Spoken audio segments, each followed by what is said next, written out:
নিউটাউনের রাম মন্দির আইল্যান্ডের কাছে গতকাল রাতে ঘটে গেল একটি চাঞ্চল্যকর শুটআউট। স্থানীয় চায়ের দোকানে বসে চা পান করছিলেন ভাঙড়ের বাসিন্দা নাসিরউদ্দিন খান। হঠাৎই দুজন দুষ্কৃতী বাইকে এসে তার উপর গুলি চালিয়ে দ্রুত পালিয়ে যায়। ঘটনার পরপরই ইকো পার্ক থানার পুলিশ তদন্তে নামে। ভোররাতে দুজন সন্দেহভাজনকে জিজ্ঞাসাবাদ করে পুলিশ কিছু অসঙ্গতি পায়। এর প্রেক্ষিতে কাজী রফিকুল ইসলাম নামে নাসিরউদ্দিনের বিজনেস পার্টনারকে গ্রেপ্তার করা হয়েছে। পুলিশ ঘটনার বিস্তারিত তদন্ত করে দেখছে এবং নিরাপত্তা ব্যবস্থা বাড়ানো হয়েছে। Bureau report, news prime Times. কেন মারলে? এটা সম্পূর্ণ মিথ্যে, এটা সাজানো হচ্ছে। এটা আমার নামে অভিযোগ থাকলে আপনারা সবই জানতে পারবেন, সবাই জানতে পারবেন।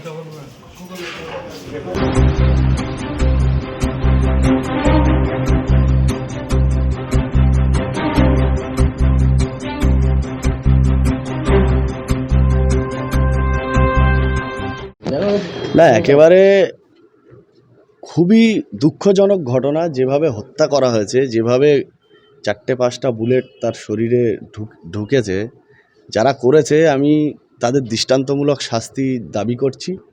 পুলিশ প্রশাসনের সঙ্গে আমাদের নিয়মিত যোগাযোগ আছে, আমরা যোগাযোগ রাখছি।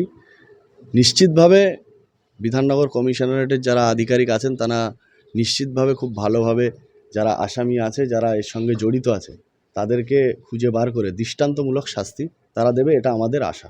ব্যবসায়িক একটা এখনো নাম পাওয়া যাচ্ছে, ওরা কি নামে?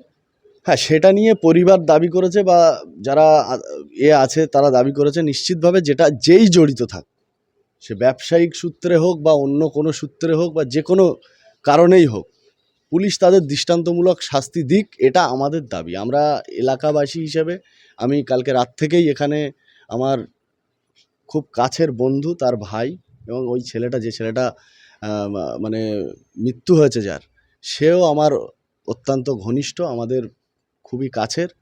আমরা কাল রাত থেকে এখানে আছি। আমরা তাদের যারা এই ঘটনার সঙ্গে জড়িত তাদেরকে একেবারে কঠোর শাস্তির দাবি আমরা জানাচ্ছি। কোন রাজনৈতিক যোগ কি থাকতে পারে সেটা পুলিশ তদন্ত করছে, এটা পুলিশের ব্যাপার আছে। পুলিশ নিশ্চিতভাবে যেটা পাবে, আমি আশা রাখছি খুব তাড়াতাড়ি সেটা পুলিশ সামনে আনবে এবং তাদের বিরুদ্ধে কঠোর ব্যবস্থা নেবে।